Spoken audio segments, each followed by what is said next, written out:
special guest today is King Leonidas.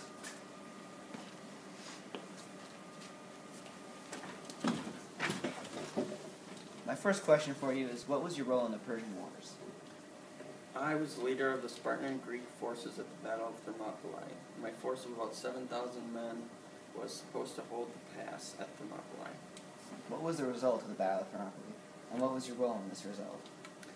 We held the pass for several days against the Persian army. Then the Persians discovered a way to outflank us, and I ordered the main force to retreat. I, along with about 300 of my Spartan warriors and about 1,000 Greeks, stayed behind as a rear guard for the retreat. Our small force was annihilated, but allowed the main force enough time to escape. If you don't mind me asking, when were you born? I was born around 520 BC. Who was your father, and what was he known for? My father was King Leonidas II of Sparta. He is supposedly a descendant of Hercules, which explains my family's military history. What was it like living as a son of the king?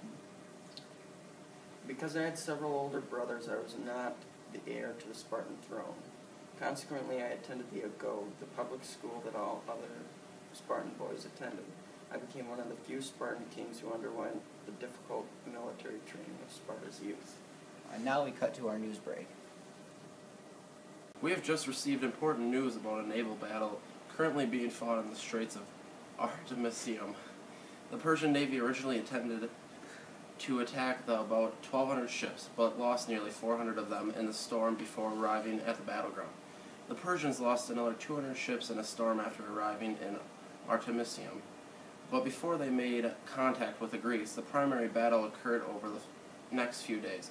Each side sustaining similar losses. The Greek allies, however, could not withstand such great losses to their tiny fleet of 271 ships.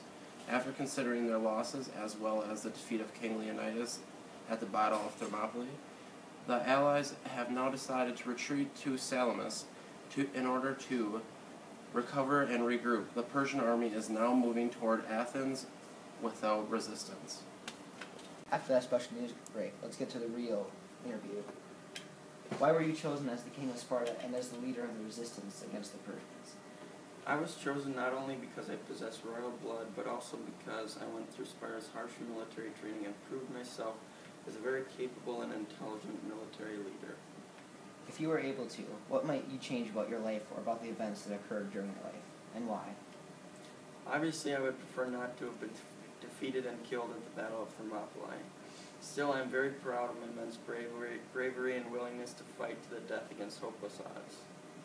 Some historians have compared your life and experiences to those of General George Armstrong Custer, particularly his involvement in the Battle of Little Bighorn. Can you elaborate on that? Yes, the Battle of the Little Bighorn, or the Battle of the Greasy Grass, as it was known by the Indians.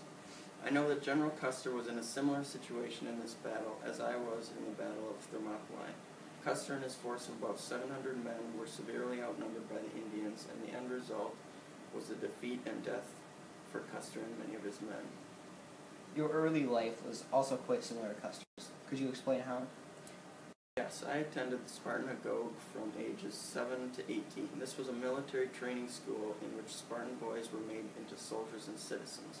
General Custer attended the military academy at West Point. We both became generals in unorthodox ways.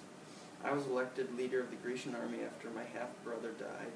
Custer, though he was ranked last in his graduating class, quickly became a general due to the army's great need for officers during the Civil War. What has been your greatest achievements and failures in life? I became king of Sparta and was greatly respected for my leadership, bravery, and cleverness.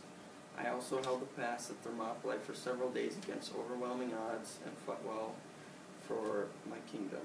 Unfortunately, the Battle of Thermopylae was also my greatest failure in that I was defeated and killed. I'd like to thank our special guest for being with us today.